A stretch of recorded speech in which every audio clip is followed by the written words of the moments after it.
you feel like not drinking much beer has helped you? Okay, right on. I just watched all these. I guess up until clean water, Frank. I guess the business municipalities, they were feeding their kids hard cider in the morning because it was clean. Yeah, it's true. Yeah, so they were drinking alcohol to go to school. Yeah, Europe was like that. Oh, okay. For sure. The water wasn't clean. The beer was. There we go. Yeah. No, I know. In fact, the Royal Navy, up until I think the 1920s, they gave everybody, I think it was like probably not as much as a pint, but a certain amount of rum every day. Wow. Yeah. They had thank you. They had a special kind of, I don't know what they called it. Rations. Yeah, like a ration. A ration would have been meat, food anyway. Oh, food, right. Yeah, food. Allotment. And maybe so. Maybe so. I wouldn't even have said it. MRE meals ready to eat. Oh, there we go. Yeah. Yeah, it's like so. That was a good way to get people. Keep the sailors happy. Yeah. Right, there we go. They're on a boat. You can imagine in those wooden boats. You ever seen a model like the Mayflower or something? Damn small. And that was the big ship with the Nina and the Pina, whatever it was. Pina, the Nina Pina, was it? Santa Maria? Santa Maria, there we go. There we go. No, they're amazingly small. Wow. And those guys sitting on that ship. For that matter, same thing with Viking longboats. You ever seen one of those? Oh, yeah. Row. Open air boat going around the North Atlantic. Yeah. We are such wimps. I know. It makes me, well, that's why I started trying to eat all of that fermented cod liver oil from the Vikings. All right. I think beer might have helped the Vikings do that. Oh, yeah. Well, I think so. Yeah. But at the same time, too much beer and you fall overboard, Right, so there we go. I think they knew what they were doing. Yeah. I mean, that's just so impressive to me. Whereas these days, I feel unsafe because you didn't use my pronoun.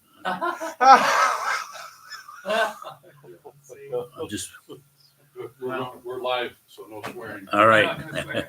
We're going to get out competed by the squirrels. That's our fate. Wow. I did watch something recently, Frank, where this is on NPR. I make fun of them a lot. Sorry people, but there was a shooter. This is real, by the way. This is all real. Hopefully they don't hear me online. But, they do. Oh, okay. Well, sorry. Well, NPR was talking about this. There was a guy shooting people, but the person he was doing was a transgender man. And the thing that the reporter thought was upset about was that we're not sure. They called him a he, and we said we do not know the gender of the shooter. I was just like, wow. They should just be trying to shoot the shooter, right? Well, it's our natural distracted state. I get up in the morning and, your true nature is wonderful. And you look in the mirror and you see a zit. What happens? You're distracted. The whole universe becomes the problem of that zit, which isn't a problem.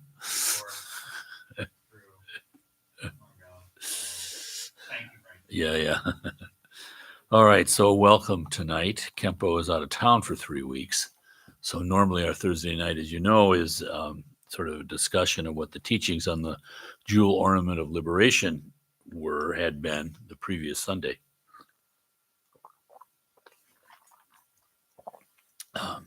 So tonight for our filler, I thought it might be helpful.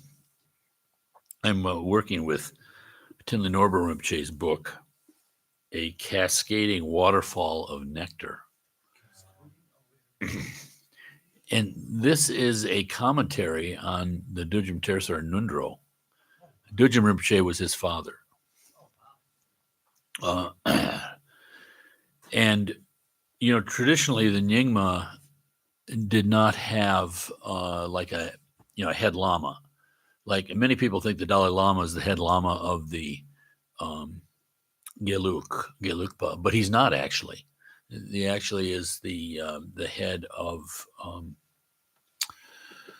my old brain is going. The Ganden Monastery has a title I can't remember. And the head of the Sakyas is the Sakya Trinzen, and the head of the Kagyu has many heads because it has 12 different schools. So for ours, we've got two: His Holiness Drigan Chabgun and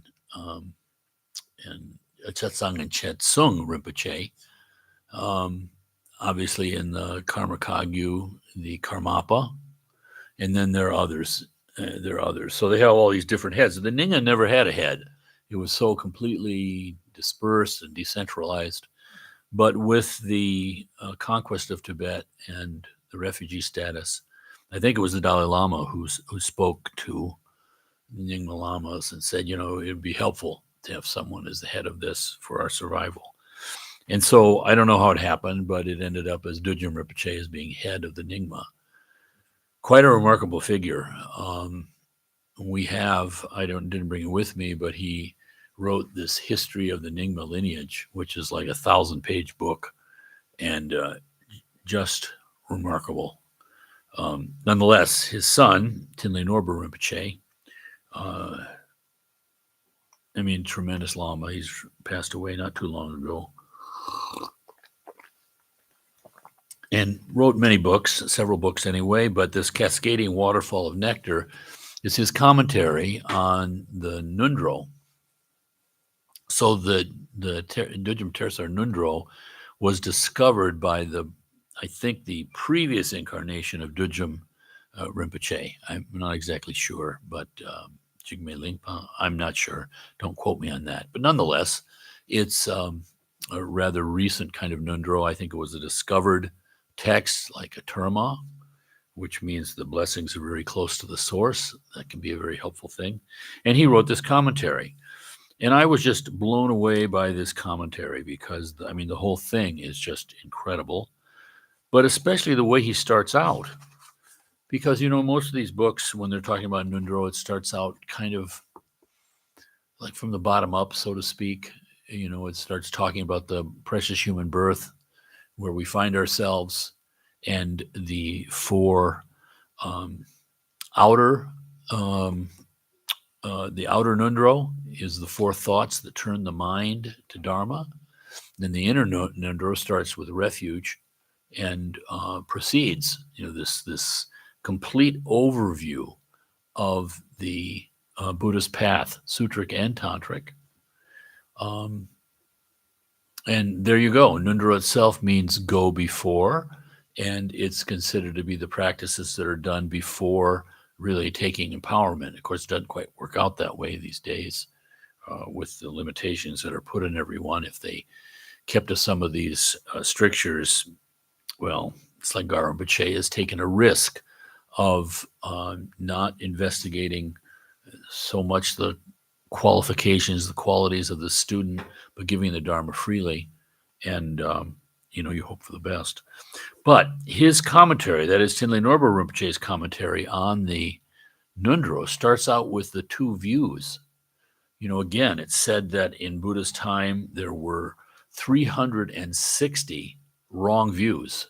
So it's kind of like a circle, 360 degrees. Yeah.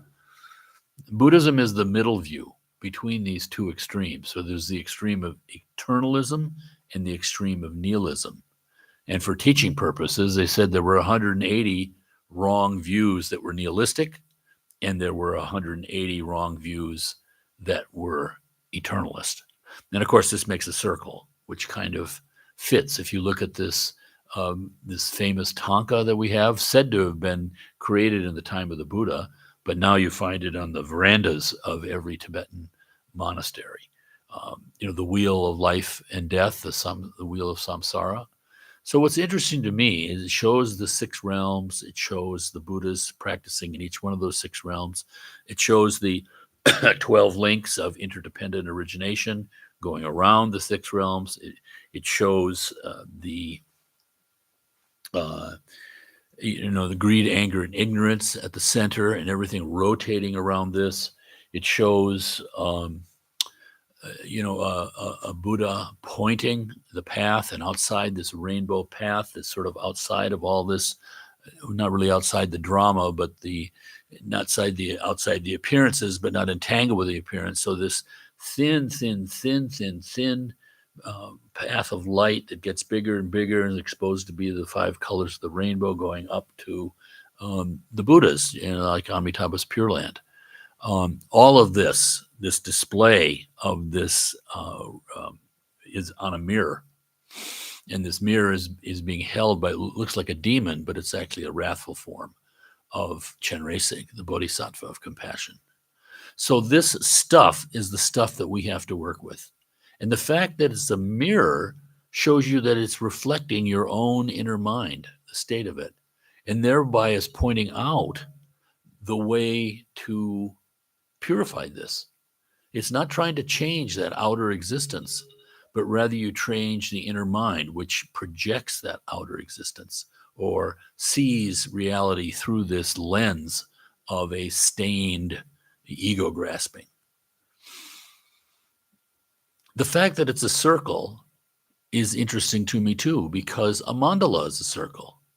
And so this is what we're doing with the practice of pure vision. We're not rejecting, we're not accepting, but we're seeing things as they are. And this first kind of iteration, of our mind, our primal mind, is this pure land, this pure vision, where your teacher is a Buddha, where all your fellow practitioners are realized bodhisattvas. The time is timeless. The teachings are the stainless Vajrayana, and the place itself is a pure land. So at first it's like imagining, but if you're actually considering all of that as true, it has the effect of purifying your mind. Why? Because your mind is really pure from the beginningless, but we just don't know it. So it's extremely skillful,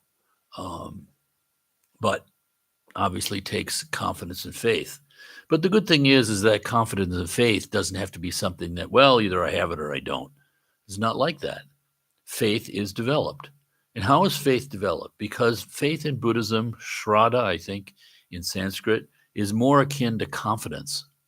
So it's something that can build due to your experience. You start out even like in a sport or something. And I imagine those gymnastics, I can hardly watch I can watch the male gymnastics, but I can't watch the female gymnastics in the Olympics. When they get on that little pole, that balance beam, and they're jumping around, there's something about that bothers me. It's just too scary, doing flips and landing on that little 6-inch wide thing. The men, you're doing stuff in the iron rings, all right, that's cool. And they're flying around on the high bars, that's cool too. And even though what's the horse that they do? That pommel horse. Yeah. That's kind of nerve-wracking too. But at the same time, the worst thing is they fall off, big deal. But those little girls on that balance beam, and I just think, what if they, I know, or when they do the somersaults off backwards, and what if they land on the edge of the beam? It's just I can't watch it. I just can't watch it. I don't know how that event got in there.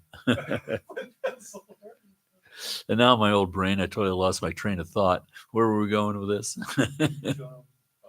Well, that's way back there. Nectar. Yeah, right. That's too far back. We're talking about how the guru and Pure vision. basically Gaining faith. Gaining faith. Yeah, I was thinking of those little girls practicing like that. Now imagine the first time that they take you out there, 5 years old, I suppose. And it's not that you go right onto the balance beam or something, but they're teaching you how to do a somersault or a cartwheel. It's like, do you have any confidence that works? Well, you have your teacher there, you have your parents who seem to know what they're doing. You have all these sort of supportive things. So there's a basis. And then you have enough to take the leap to try it. But once you do it, then you have experience. And you can do more and more and more and more. And that what seemed to be kind of like an unknown possibility becomes just fact. And so that's the practice of the Pure Land. It can seem like imagination, but the wonderful thing is that it works because it's not imagination. It's imagination in the sense that it's our mind. but our mind is much more powerful and much more wonderful, you might say, than normally. In the West, when we're talking about the mind, we're talking about arithmetic or something. 1 and 1 is 2, and the kind of conceptual things that we do in school. Yes, that's the mind too, but that's the mind with a small m. In Buddhism, I think it must be better in Sanskrit and Tibetan.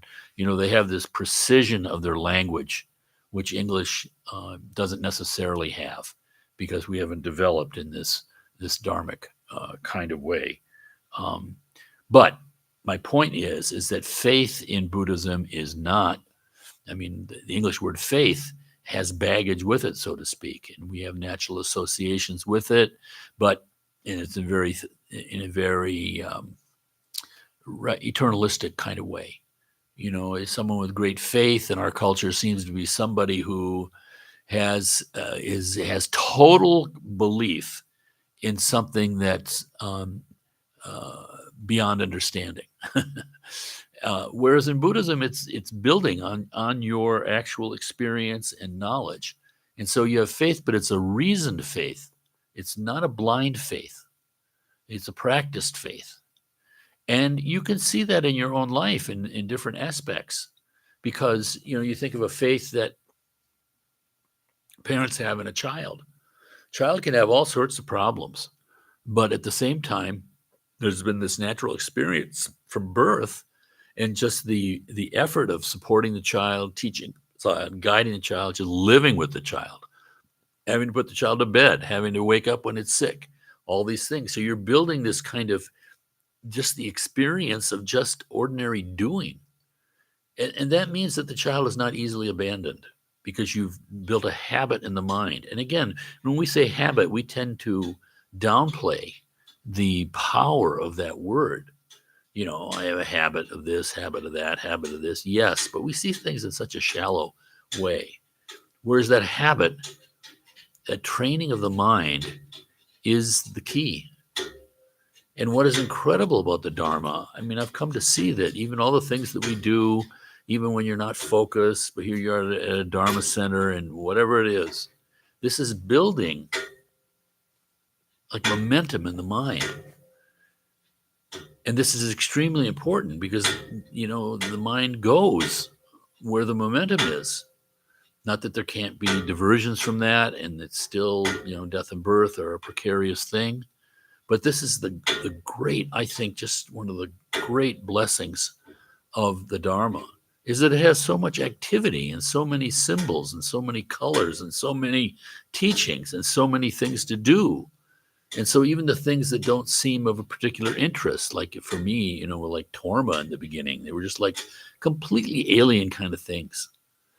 But later you come to see the incredible, first of all, diversity of them all. You can't keep track of all the different Tormas, and the different regions and the different monasteries in the same lineage have different Torma, slight differences. And how do you interpret and read those things? But just knowing that they're out there is a blessing.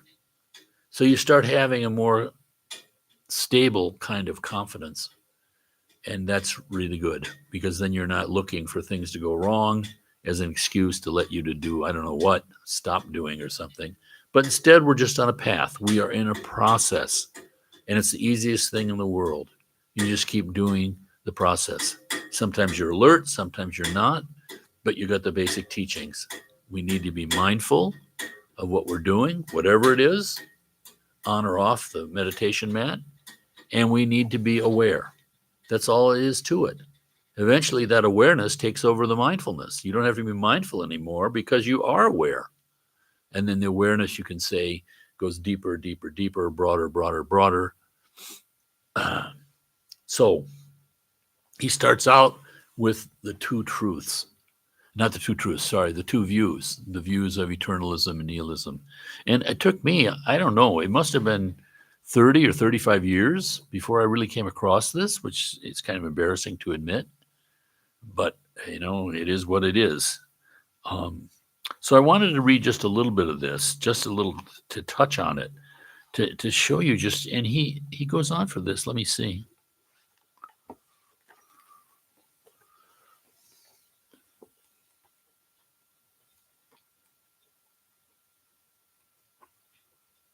Yeah, okay. 32 pages. So before he gets to the precious human birth, the first of the common outer preliminaries, 32 pages on this. I had someone tell me once in college in a class, I'm wondering like, what's going to be on the test? That's the big thing, right? What's going to be on the test? And, someone said to me, this shows you how clueless I was. Someone said to me, well, did you notice how much time the professor spent talking about this? It's very likely it's going to be on the test. So it's good to have friends. It's good to have friends. And as an aside, I just want to say, I don't think this is talking out of school, but my daughter Megan is a professor at NYU, and she gave a like a quiz sort of, or a test, I guess you could say, to her students. And recently, just not a final test, not an exam, but just along the way, and every single one of them failed it. And then she told me that she gave that test to Rogo, and he passed. He did better than any of the students. So I'm thinking, here's NYU. What's their endowment? What are their buildings worth? How hard is it to get in there? How many years do you have to spend to get into that school? What are you spending a year? And here is White Lotus producing Rogo. But truly, it made me happy. It really made me happy because, we have a little teachings from Kempo on Sunday morning and we're all doing our efforts, but it gives a certain kind of focus, It's just wonderful to me. Yeah, it does. It takes home. Yeah. It's almost, Yeah. They just became habit. It just seemed like they were just ground level, foundational understanding. Right. Zen Master Dogen told a story of, he said there was a Buddhist master in China who was, like a Buddha, was deeply enlightened. And he had an attendant, a little monk who from young age was his attendant, who was just walking around and, doing all the things that attendants do. No one had seen that monk to meditate. But when the Lama passed away, when the master passed away, they realized this now man was deeply, deeply realized. And they said, Dogen said about him, they realized it was like, you can jump into the ocean and get wet. But this man was like, from childhood, had been walking through a mist, a mist that was around, like a halo around that teacher. And so through that gentle way, he became thoroughly enlightened. So this is Thinley Norbu on the two views. And I think it's so helpful to us because we live in a time, when at least these two views are always kind of battling with each other. We really do have I believe, like, all of life is really kind of like a spiritual contest or battle or something. We get lost on the surface, controversies and issues and all of that, but there are deeper things happening. And so, our modern kind of atheistic, materialistic world is very much nihilistic kind of thing. It just doesn't get into it, Edward Conzi said, we were talking the other night, he takes it all the way back to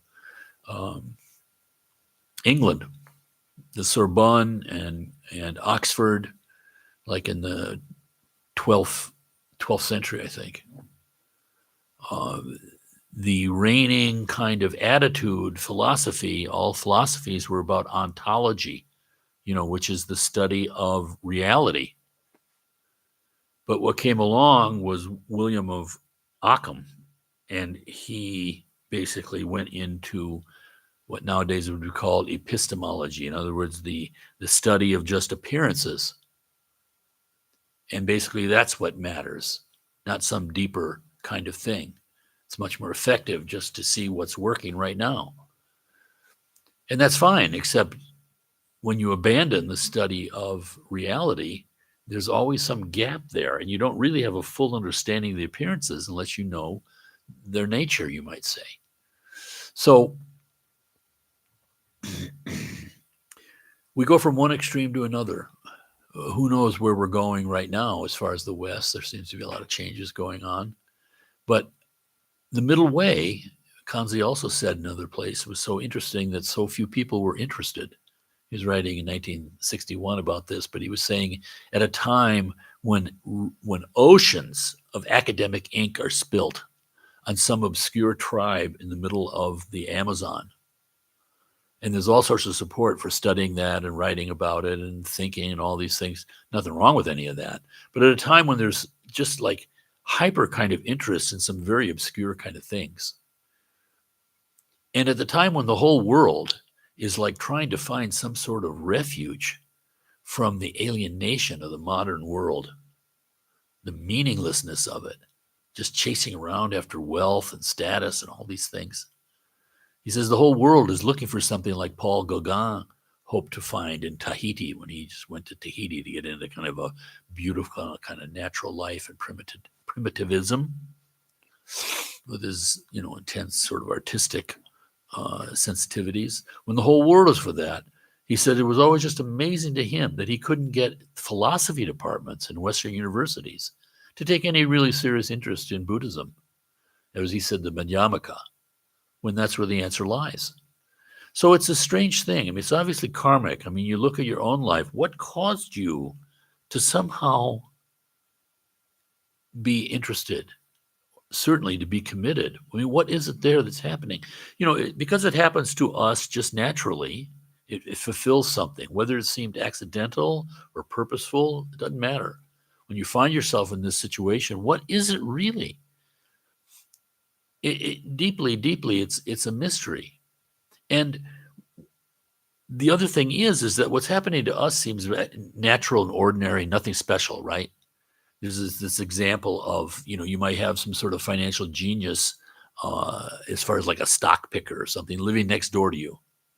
But he's your neighbor. He's just an ordinary guy, and you have totally discounted him. Whereas you think you need to have some kind of esoteric interest or something, and you get a call from some bucket shop in Brooklyn, and you give that guy, the stranger on the phone, more credence than your neighbor. And unexamined is what we do. We do an unexamined kind of thing. So what I'm saying is that our own qualities are extremely rare in this world.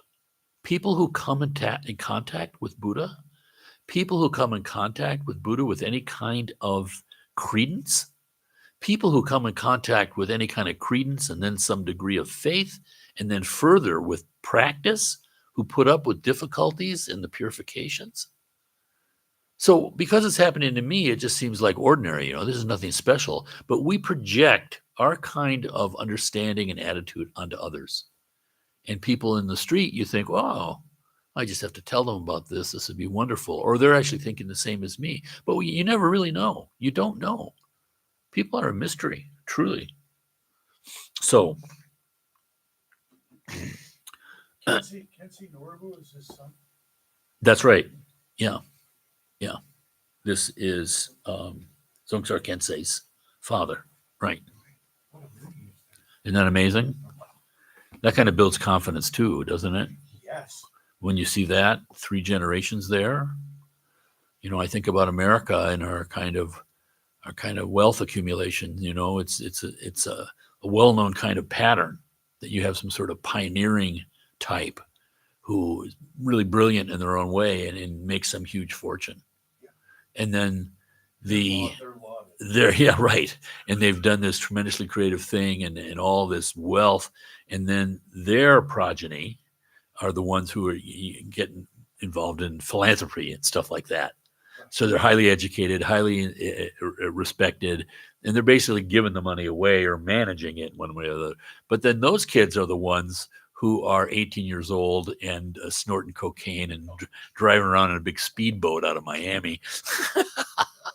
In other words, stuff doesn't last, So when I see this 3rd generation is Dzongtsar Khyentse, I'm willing to give it a little bit of credibility, right? Something more behind, like those movies, The Cup. Uh-huh. And The Journey. Yeah. What was the Journey movie or something? magicians, and I can't remember. You'll find it. All right. So anyway, this is how he starts. Well then, and I'm sorry, but I just love that beginning. Well then, this profound philosophy, and it just starts out so ordinary. But he quotes someone who is this, he doesn't say where it comes from. This is a quotation.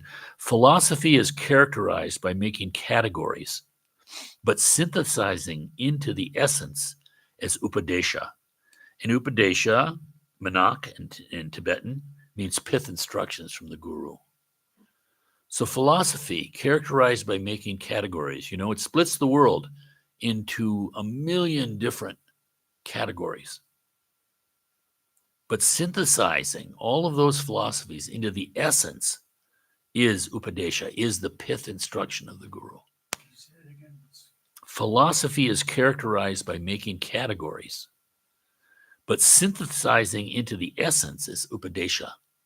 So in other words, philosophy is characterized by making categories, but the pith instruction is synthesizing all those philosophies into the essence. And so with these teachings, it's all about the essence. It's all about Buddha nature. If one is developing Buddha nature, if one is abiding in Buddha nature, you might say, then sort of everything works. And then it's not some sort of a battle between, gee, should I do green Tara or white Tara? Or should I do this? Should I do that? Everything becomes practice.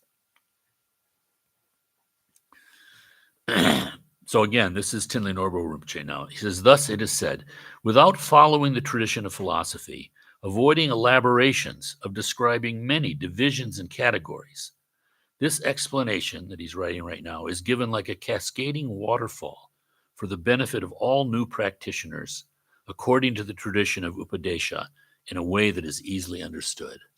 So the pith instructions. And this is where he's starting the Nundro teachings. Namo in Sanskrit, or Chakshal Lo in Tibetan, means homage. To whom? To the root Lama. And who is that? The deceitless, constant protector. This is one's only root Lama, the constant protector, the embodiment of the three jewels, who shows self and all sentient beings the unmistaken, deceatless path, leading from the white phenomena of the temporary happiness of the higher states of gods and humans, until attainment of the ultimate white phenomena of the immortal bliss of the state of Buddha. I beseech you to know me, from the text, means that from the three doors of faith, clear faith, enthusiastic faith, and confident faith. Clear, enthusiastic, confident.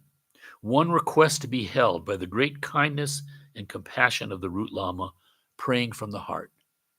You can see all of these things that we're doing, this habit of action, body, speech, and mind, even when we criticize ourselves and think that we see our shortcomings and see how ineffectively perhaps we're doing this, those are all just conceptual thoughts. Because more powerful than that is what we're actually doing. So the conceptual thought comes up, but you're here. And the power of this, may I just find, in this case, Gar Rinpoche in the future, no more than that. Why is it necessary to rely on an undeceiving Lama? Are there deceivers? There's no doubt that there are a great many deceivers. Who are they? They are those who are never worthy of trust, because they represent all the causes and results of the suffering of samsaric phenomenon. And where do they come from? They are from among all those who hold the various doctrines of eternalist views of this world. Each kind of eternalist has its own way of recognizing the meaning of its own gods, with different ways of describing how its gods created the world and different ways of worshiping its gods. Although there are many differences among them, almost all eternalists decide that the ultimate basis of truth is believing only in their God, and believing that no greater God exists beyond their own. Each is convinced that the essence of their God is permanent and that their God has created the impermanent universe, all living beings, happiness, suffering, and so on. They believe that if their God is pleased, then the world will be a place of happiness. If their God is displeased, then the world will be a place where mistakes are made and torment and punishment are delivered.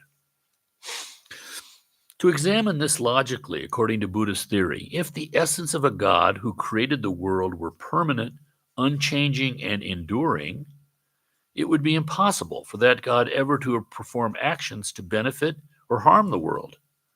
Just as it is impossible for continuous showers of rain to fall from a cloudless, empty sky, so it is impossible for a God whose nature is forever unchanging and permanent to benefit or harm a world that is always changing and impermanent.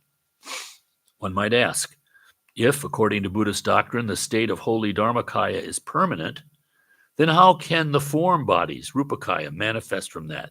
The Rupakaya is the form bodies, meaning the Sambhogakaya, the subtle bodies, and the Nirmanakaya, the apparent bodies. Dharmakaya is not permanent in the same way as the imagined gods of eternalism.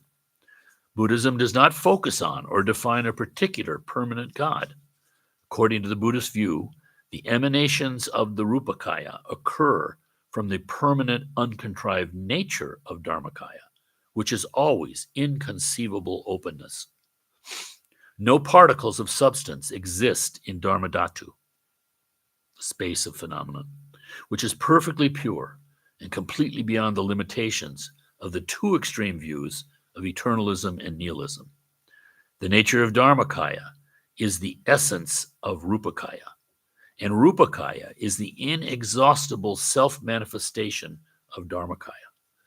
From the beginning, the qualities of Rupakaya cannot be separated from Dharmakaya by conceptualization. Acceptance of this view can therefore never be considered the same as the eternalist belief in a separate, distinct, original source of all conceptual phenomena. Those who hold the eternalist view believe that pleasing the gods leads to happiness for mankind, while displeasing the gods leads to suffering. If the gods' pleasure and displeasure are dependent on the root and contributing circumstances of other beings, this means the gods are not able to transcend changing phenomena. If a god relies on other beings, and if those beings are impermanent, it means that the god is not permanent or unchanging. This reasoning demonstrates that the concept of establishing the essence of gods as permanent is a mere fabrication that cannot actually exist. If pleased gods deliver happiness to the world and displeased gods deliver suffering to the world, how can they possibly be pure or perfect? Even ordinary worldly beings respond to whomever is kind to them by returning their kindness to benefit them, and to whomever is unkind to them by returning their unkindness so as to take revenge on them, identifying them as enemies, and so on. All beings react in this manner from the power of aversion and attachment, as is obvious to everyone. Therefore, even though such activity seems to be temporarily beneficial for beings, it is performed without great compassion. Then helping other beings with the expectation of a result in return is only a worldly phenomenon. It is not appropriate to refer to this as the activities of gods. Eternalists may think that Buddhists too say happiness occurs when a deity is pleased and suffering occurs when a deity is displeased. According to the general Mahayana tradition, Buddha nature is within the minds of all beings in the same way that oil permeates a sesame seed. Once that nature awakens, until all habit is completely exhausted and the state of Buddha is attained, there will be gods and demons, depending on the good and bad habits of mind. Therefore, there will be suffering, and there also will be happiness. Accepting that, the way to attain constant bliss is to recognize that one's own mind is Buddha. Until one has completely perfected confidence in that state, one must rely on deities and the three jewels, believing with faith. According to those who hold eternalist views, a permanent, unchanging, enduring God is established as always existing separately over there, and self and all sentient beings are established as existing separately over here.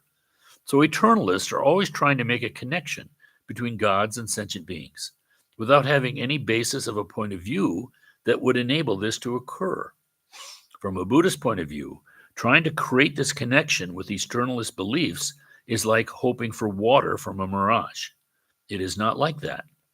According to Buddhist beliefs, receiving the attainment of bliss and happiness from deities comes when one's own dualistic mind is purified into the power of truth of inherent wisdom deity, which blossoms subjectively through belief, faith, merit, and meditation.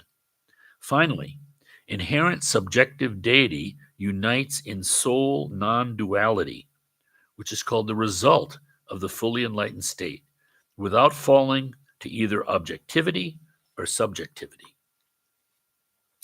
This is such profound stuff. Now, he goes on like this for like 35 pages. And it's like you sort of need to read every sentence and then take a day to think about it, if you're like me. You start to see the profundity of these, well, the great commentators in India, from the time that the Buddha passed away, but certainly, in the modern era, you might call it, modern era meaning like from the time of Christ and thereafter, but in India. And this is all supported by practice and realization. This is the other thing. I mean, I think about, when you see the turmoil in a society, and it's just amazing how things change. People get all upset about one thing or another. And you're thinking here of 2,600 years. We can't conceive of it. 2,600 years of practice in all sorts of different situations. The continuity of it is just amazing to me, but also the stability of the teachings. I mean, why are we reading books that are 2,000 years old? This is like like purified gold. All the dross has been beaten away.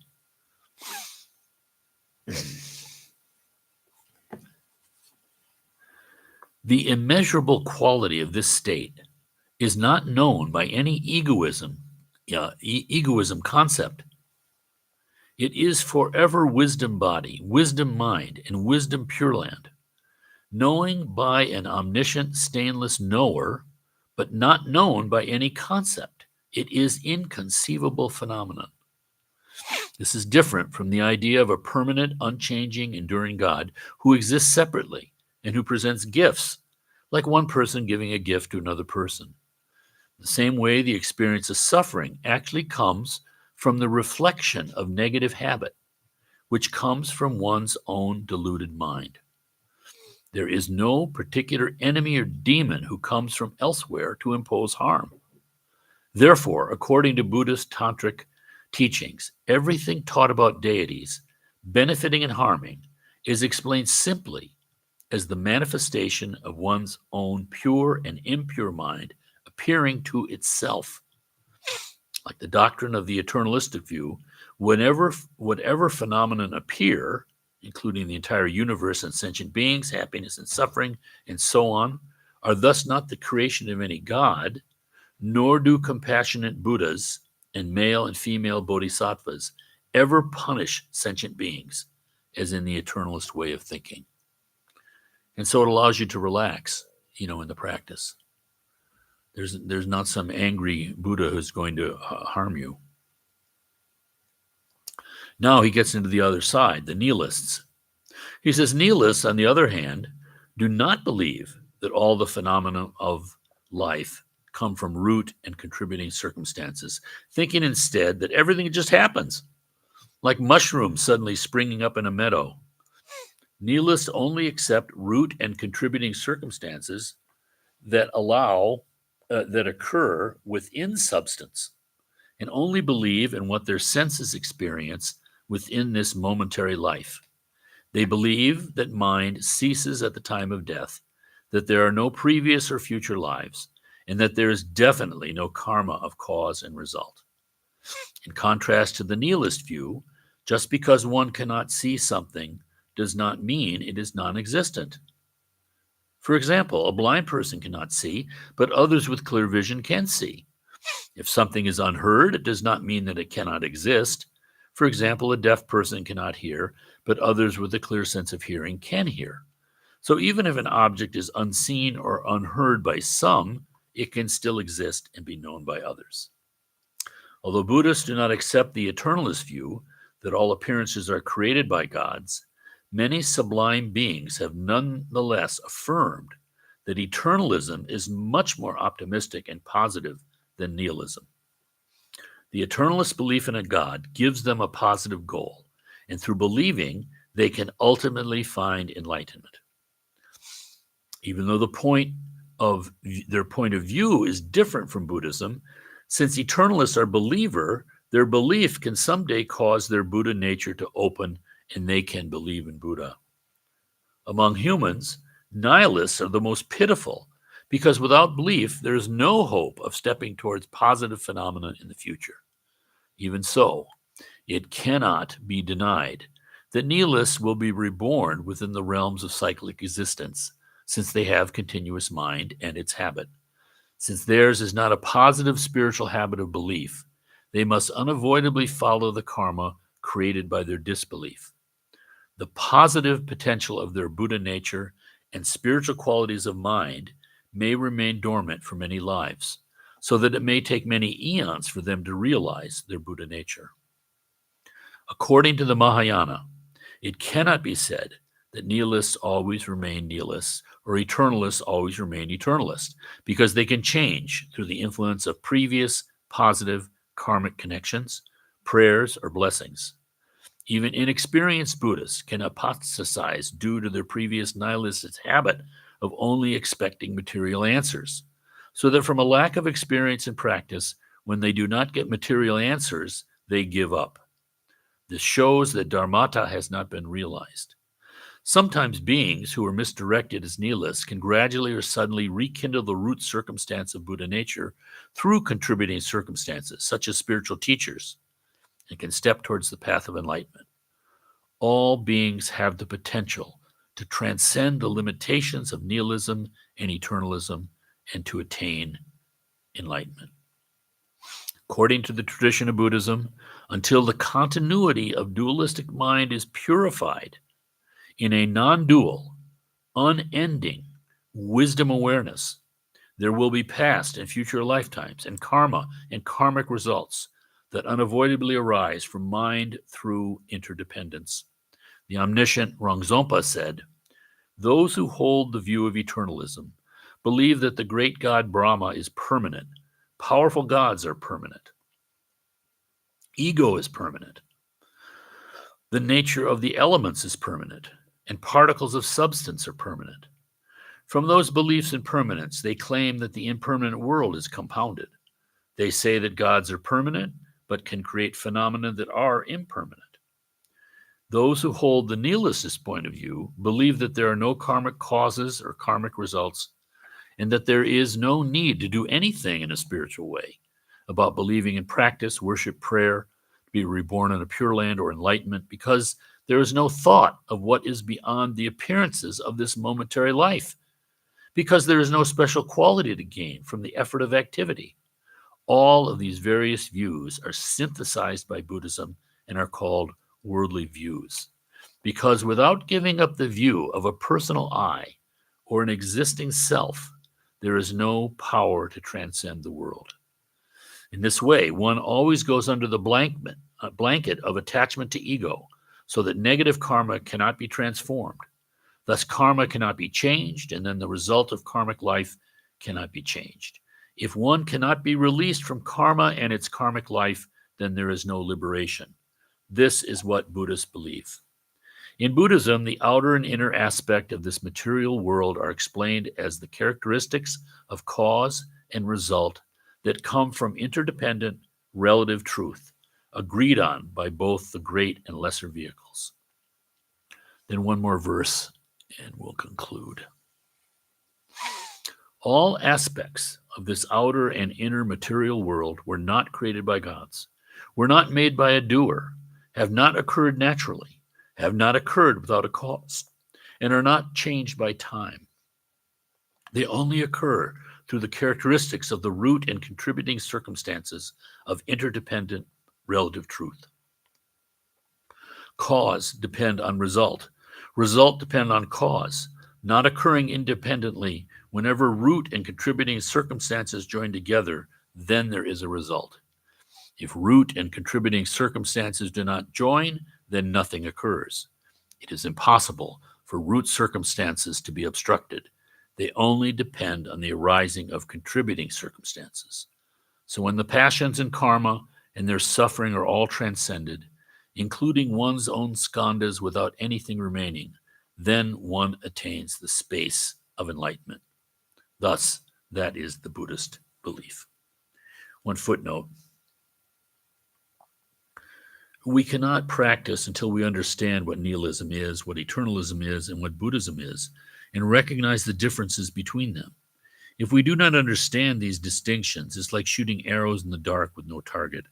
It is most important to analyze the differences, which doesn't mean that we are being sectarian. These are points of view, and without a point of view, we cannot practice. So he's starting out the entire Nundro commentary with a point of view. What is our point of view here? What is the point of view that is actually beneficial, that makes things happen, so to speak, that is effective, that is not wrong? Now, this is like an ongoing kind of practice, experience, study, even inner debate and all that as you refine your view. But it is important because there are, in Western Buddhism especially, they're very kind of, you see both extremes. You've seen people who are basically nihilistic and approaching meditation as some sort of a one lifetime kind of benefit, or even as, building up their ego as being like smarter than other people or more clever or something. But it's all about one lifetime and all about their ego. And they don't believe in anything else. Then you have the eternalists who, I think don't sort of dig deeply enough. They're just sort of satisfied by the idea of some sort of transcendent reality, which does, even that belief solves a lot of the gaps in our modern kind of education and ties together histories and traditions and, very positive. But like it said here, the eternalists have the benefit that it's fundamentally positive, not that there are negative things mixed in there, of course. But this rejection of the eternalist views, lock, stock, and barrel in itself is not right, nor the rejection of the nihilistic views, but rather seeing the middle view beyond accepting and rejecting. And then we practice with that mindset. And so we have an understanding of absolute bodhicitta.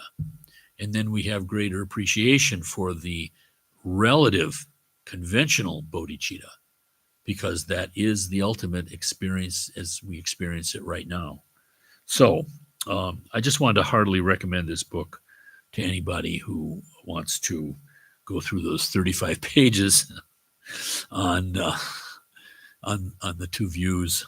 But again, like you said, it dispels a lot of mistaken thought, a lot of confusion, and then with that, you find your faith growing stronger. Like he said here, what is it? Clear faith, I think enthusiastic faith, and then what was the thing he said about it?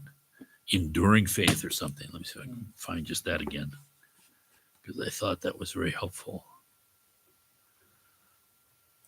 Yeah. It's interesting to me that the introduction to the non-drill, because he tells us once non-drill is to go before. Right. So the introduction is before going before. Right. Right.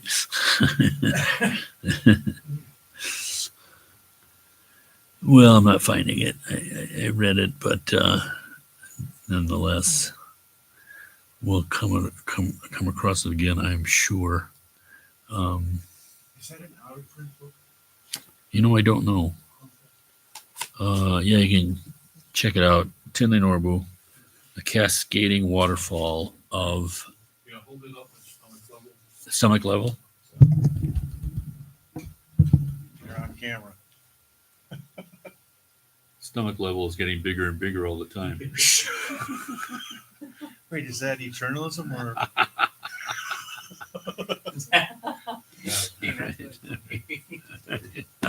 Oh, God, that's great.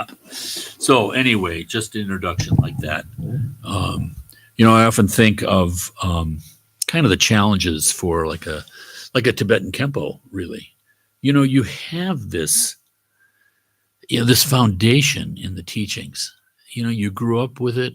It was there. There's a monastery at the head of your valley. You had all the stories of your relatives, your family traditions, the stories of the great teachers of the past, the history of the greater country, all of these things. And then you get an education like Kempo had, and you know, you're memorizing all these texts and debating on them, and then slowly understanding the meaning of them. And then with the realization and realized teachers that you have contact with, I mean, there's just so much there. How do you present that to a Western audience? It's like it's, you know, we think in terms of these distinctions, right? And so, like it said, philosophy is creating a distinction. There's nothing wrong with that. But what the practice does is, you know, synthesize all of those differences into the essence, the pith instruction. And if you're like me, when I first heard the term pith instruction, it had no meaning to me at all. It's just like tonight when I read Upadesha. What does that do for anybody? Not much. And yet, you know, the farther we go with just coming up against these kinds of even just the concepts. That's why I think that little book, The 37 Bodhisattva Practices, is so important, because it has fewer technical details and you kind of get the meaning there. And I mean, you understand more and more why Rinpoche recommends it the way he does, that people can approach. But what's behind all that is this kind of clear faith. You know, if people don't have all sorts of issues that they're wrestling with, they're able to hear the teachings. It can be a very simple thing, but they can hear it and they realize there's some spark there that they might not even recognize that, oh, there's a spark. But rather there's just something that they're in accord with, that seems right, that seems just sane. And the crazier the world becomes, you know. I mean, what I was saying earlier about this is that, you know, we have our modern world, because of sort of going in such a strong sense with epistemology and then the rise of modern science, you know, we do have this kind of highly educated, kind of nihilistic kind of assumption, you know, the one that looks askance at any kind of religious belief as being, you know, maybe not as well educated people or more fundamental, you know, all these terms. But it's possible for society, you know, the pendulum of society to swing from like a nihilistic way right over to the eternalist side, crashing through the middle way on the way. And so I think we have a special kind of, you know, a special kind of importance or benefit to people in our lives, because to the degree that we understand, we can at least not fall into this kind of error. And when someone's going too far, you know, you can say something that at least maybe tempers the enthusiasm, not something in opposition, but just something that is clear-headed and common sense. We have an opportunity, and I think we're a special opportunity because of having come across the Dharma in its completion here. You know, there's so many wonderful, sincere efforts having happened, you know, really the last more than 100 years with the growth of Buddhism in America. But it's important to keep going, so to speak, and not stop at some sort of comfortable cultural slot, because eventually the wheel turns. And we can see that sort of happening now. You know, the I don't know what you want to call it, the beatnik types or whatever that were the rage of, you know, the literary New York Manhattan society. You know, Buddhism was kind of cool. But things that aren't based on the pure nature itself, you know, eventually age. They're born. An idea or a fashion is born. It's sort of sustained, and then it starts to decline, degenerate, and then it's gone. And we look back at the 1400s, and you say, how could people have been so excited about that? Doesn't seem why were people killing each other over this? Doesn't seem to make any sense. But we're in that same flow. Our things we're going to look back on and say that we were so hot and heavy about, So many people, they even look at the Dharma through like a partisan eye because their fundamental faith is not in the Buddha nature itself, but in their interpretation of it. Many, many pitfalls. We're fortunate here because we have the texts. We have a pure tradition, which is not trying to inculcate itself with people, but is simply trying to present the teachings that liberate each and every one of us. Okay, sorry, I've been talking just like nonstop, but I felt very inspired by that book. The book was not that old. It's 2006, 2008. Wow. Yeah, that would be right. He has another book, if I remember the title, it's like Gypsy Talk or Gypsy Tale, something with gypsy in it. And in there, he has some things to say about Western Dharma, which I find kind of fun. Kind of fun.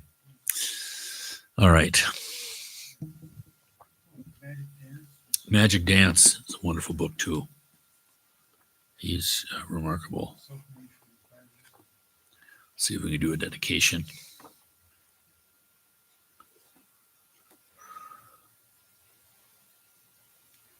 If I can find.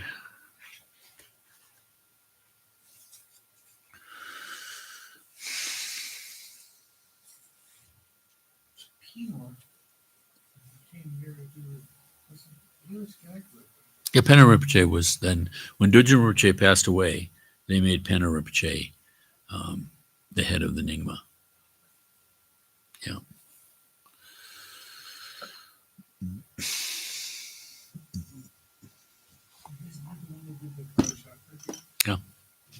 Yeah.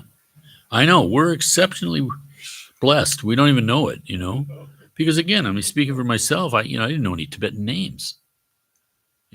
It's just like really something we just don't know. It's all just like this huge foreign thing that you find yourself in the midst of.